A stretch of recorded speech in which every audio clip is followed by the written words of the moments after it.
Sa dernière visite, je l'ai dit, c'est au mois de juin 2019. Et là encore, il est venu, il a dit, le lendemain matin, première visite, famille Sankara. Donc nous sommes arrivés, il y avait deux frères, Pascal Sankara et Valentin, plus les sœurs qu'on a fait venir. Et il a causé longuement avec eux. Il leur a dit quelque chose de très symbolique. Considérez que votre frère n'est pas mort. Parce que moi, je suis là encore. Tant que moi, je suis vivant, moi, je suis aussi votre frère. Nous sommes de la même famille. Et donc, je voudrais que la prochaine fois, quand je vais venir, que vous préparez un plat local burkinabé, on va manger ensemble. Et moi aussi, je vous propose de vous inviter, il parlait donc à la famille Sankara de cette manière, de vous inviter à vous rendre au Ghana pour qu'on partage 1 ou 2 semaines ensemble parce que nous sommes maintenant la même famille. Il dit, moi j'ai toujours considéré que je suis le frère de Sankara.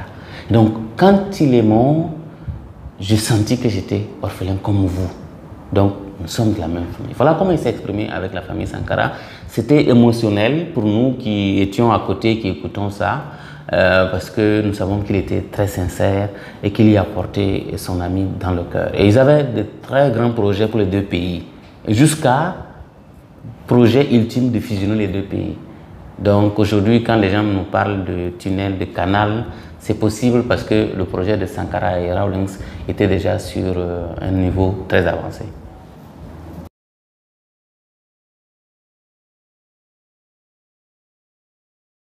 Nous, on avait une sécurité légère, 2-3 personnes, pas plus, voilà, que l'État lui donne généralement. Mais je me rappelle la toute première fois que moi je l'ai reçu dans le cadre de notre événement qui est le festival Ciné Droit Libre, c'était en 2014. Et donc là, c'était un peu difficile. La première venue parce que bon, voilà, il venait ici durant le régime de Blaise Compaoré, ce n'était pas toujours un terrain très conquis, très acquis. Et j'ai dû gérer une crise, une tension très forte avec le général Gilbert Guinguiré. Parce qu'il n'y a pas eu de sécurité donc, pour lui. Et lui, il était venu avec sa sécurité. Ils ont dû désarmer sa sécurité à l'aéroport.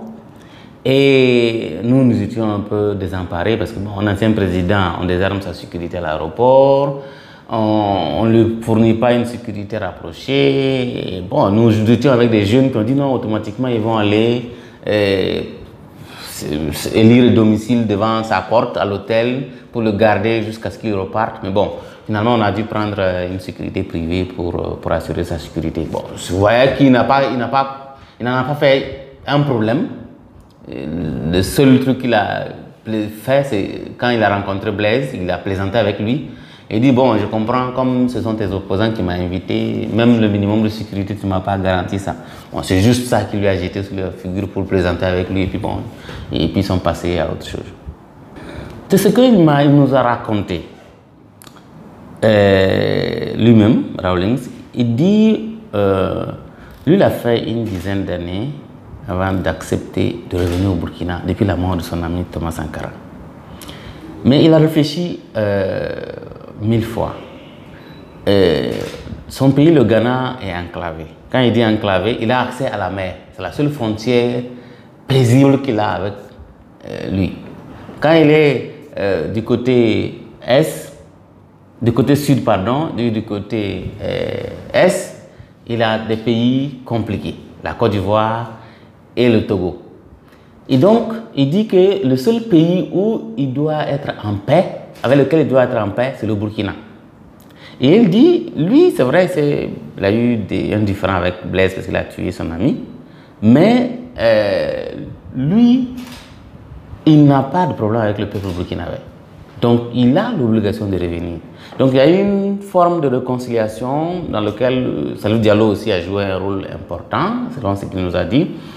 Et les deux hommes, pour les intérêts d'État, pour l'amitié entre les deux peuples, se sont plus ou moins réconciliés.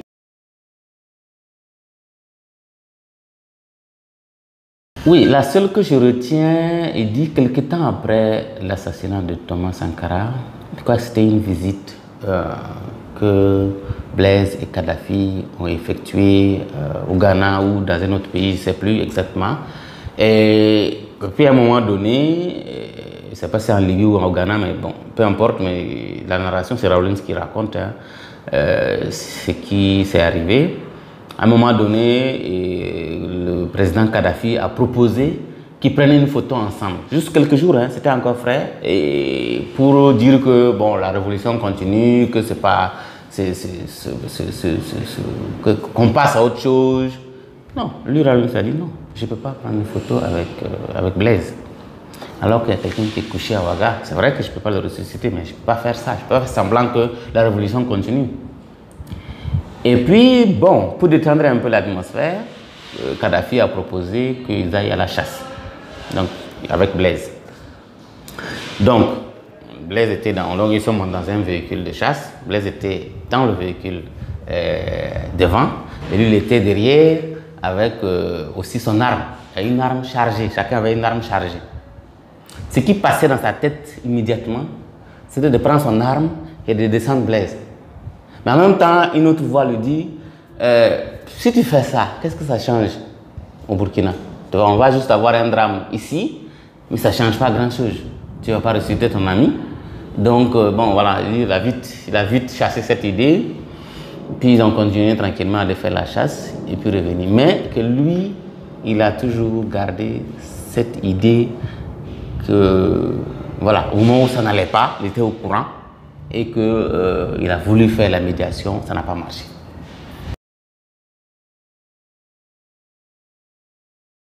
Il lui a conseillé, contre c'est trop dur. Il a dit, j'ai une expérience au Ghana que je peux partager avec toi.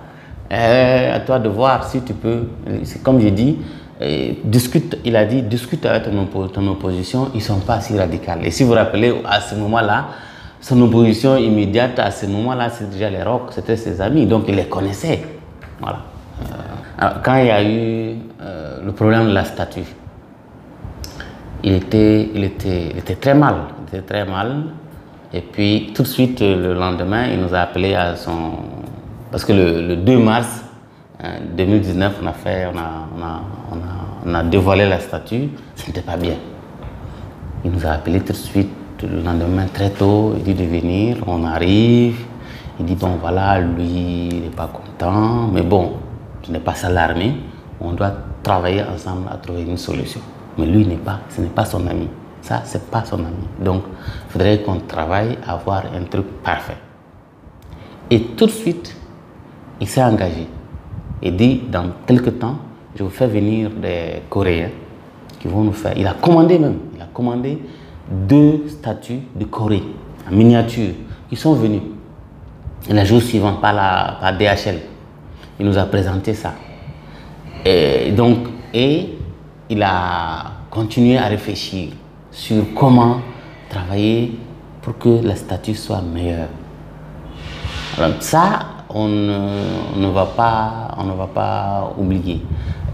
Parce qu'il était le seul, enfin celui-là qui disait, voilà, il faut qu'on réussisse ce projet-là. Parce que si la statue rate déjà, les gens ne vont pas nous croire. Donc, vous voyez, aussi simple que ça, comme tous les bons citoyens pensaient. Il était du genre à dire, il faut qu'on fasse la perfection. J'ai réussi à faire ça au Ghana. C'est vrai que ce n'est pas le top, mais ce qu'on a fait au Ghana peut vous inspirer ici à faire. Mais il a précisé quelque chose. Je ne veux pas que le travail soit externalisé entièrement. On peut faire venir des Coréens ou des Ghanéens qui vont travailler ensemble avec des Burkinabés. Bon, malheureusement, la statue était déjà une commande publique, donc on a dû continuer avec le même artiste pour parfaire ou en tout cas trouver le résultat qu'on a aujourd'hui. Donc ça, c'est quelque chose qu'il a vécu difficilement, mais bon, qu'on a surmonté ensemble avec lui.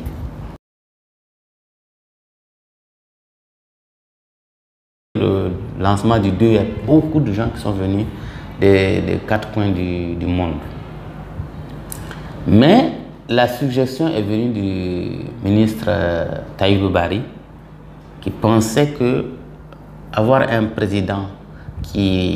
ancien président qui non seulement expérimenté pour avoir réalisé le mémorial en Nkrumah, mais qui est en plus, est un ami fidèle, qui est resté fidèle, fidèle des fidèles, à Thomas Sankara, pourrait être un plus dans le projet. Parce que au moment où le projet démarrait, c'est vrai qu'on avait passé l'insurrection, mais on savait que le Burkina reste toujours divisé quand on parle de Sankara. Tout le monde n'est pas unanime.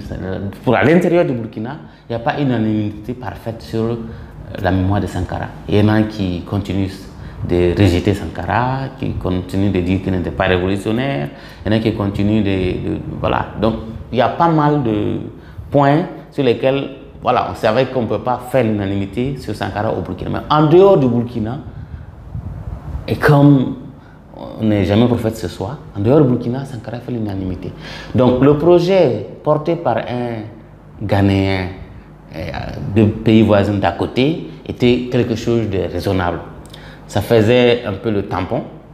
Ça faisait que quand il y avait des crises, comme je voulais parler de cette lenteur qu'on a eue en mois de juin, ou après la crise de la statue, le projet a pris un coup.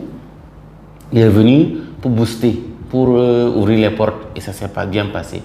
Et donc, moi je pense que c'est ça qui était la motivation première, et il s'y est bien donné. Ce qui est justement, comme vous avez demandé la note, c'est il nous disait toujours faisons vite, faisons vite, comme s'il sentait que bon voilà, ça reste la vieillesse, mais ils disaient faisons vite.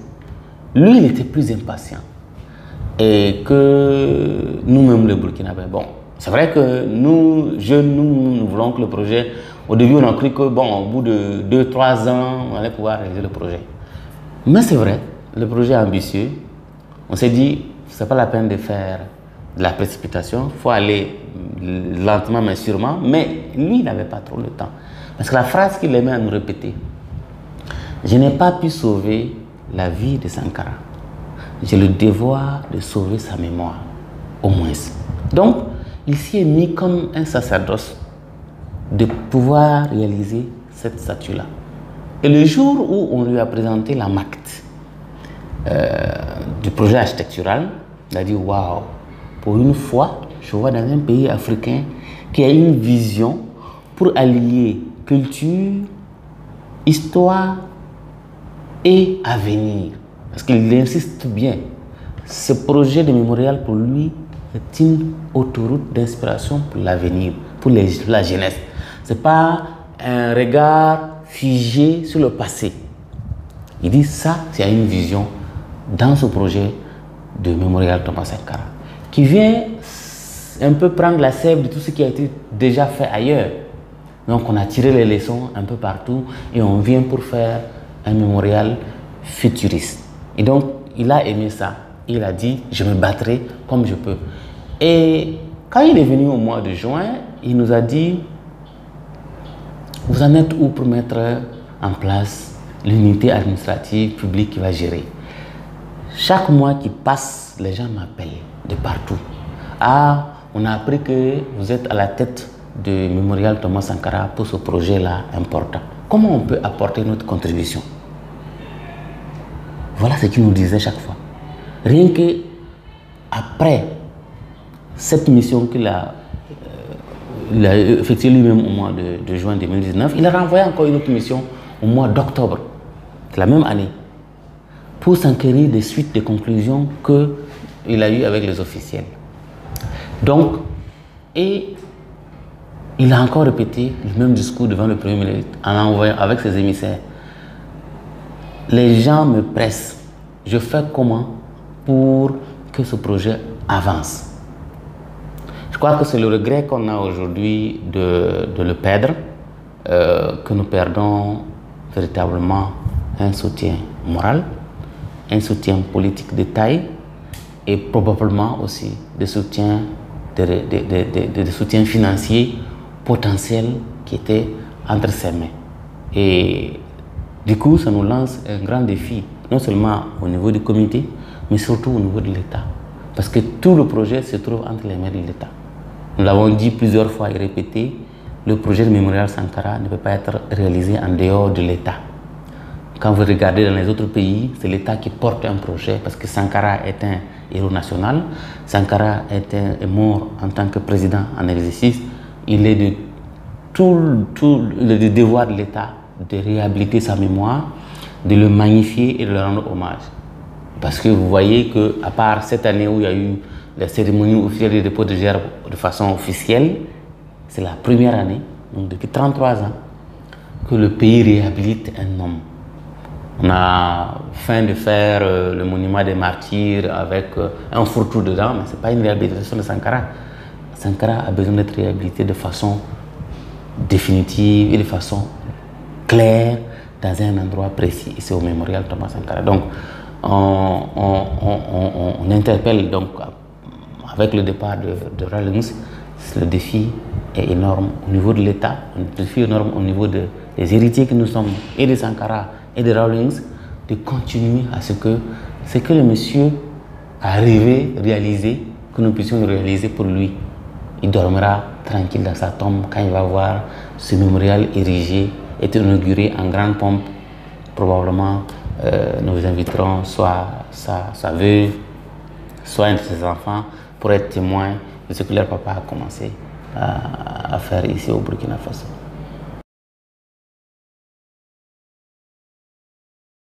Nous pensons, mais nous attendons le bon moment, le temps de faire les deuils pour certainement communiquer dessus. Sinon, nous avons réfléchi déjà avec Rawlings lui-même. Comme je vous dis, il disait tout le temps, faisons vite. Donc, il nous a conseillé un ou deux autres présidents qui pourront prendre le relais. Nous en communiquerons bientôt dès que nous allons faire le deuil. Ce que nous avons prévu, nous, au Burkina, ici, pour rendre hommage au président Rawlings dans les jours à venir, c'est déjà que nous allons ouvrir un livre de condoléances pour tous ceux qui voudront laisser des messages. Donc au niveau du site du mémorial, en tandem, en collaboration avec l'ambassade du Ghana au Burkina et l'État du Burkina, pour donc le rendre hommage et organiser aussi une soirée d'hommage où tous ceux qui ont connu Rawlings, parce que moi je parle juste au nom du comité mémorial Thomas Sankara, mais Rawlings vient déjà au Burkina depuis longtemps. Voilà, donc il connaît beaucoup de gens ici. Il a une amitié, il a des familles ici qu'il fréquente quand il vient, qu'il rend visite. Donc il est, comme j'ai dit tantôt, un Burkinabé, et c'est de tout à fait normal qu'on le rende hommage et que toutes ces personnes diverses qui l'ont connu, qui ont travaillé avec lui, puissent témoigner en son nom, pour puissent témoigner leur reconnaissance en laissant des mots, des messages. Et donc, bien sûr, nous avons aussi l'idée de faire des requêtes au niveau de 2 communes pour qu'il y ait une trace de Rawlings là-dessus. Donc, au niveau de la ville de Ouagadougou, soit une place, soit une rue, pour que le président Guéry Rawlings puisse être honoré au Burkina Faso, et également dans la ville de Pau, où il aimait régulièrement venir rencontrer son ami Thomas Sankara bien avant qu'il ne soit président. Donc, nous voulons aussi donc voir dans cette ville s'il peut avoir une place ou quelque chose comme ça qui symbolise donc le président Rawlings. Parce que n'oubliez pas, au Ghana déjà, et le plus grand rond-point du Ghana porte le nom de Thomas Sankara. Voilà donc ce que je vais dire. Donc les pays doivent se rendre mutuellement hommage dans ce sens-là.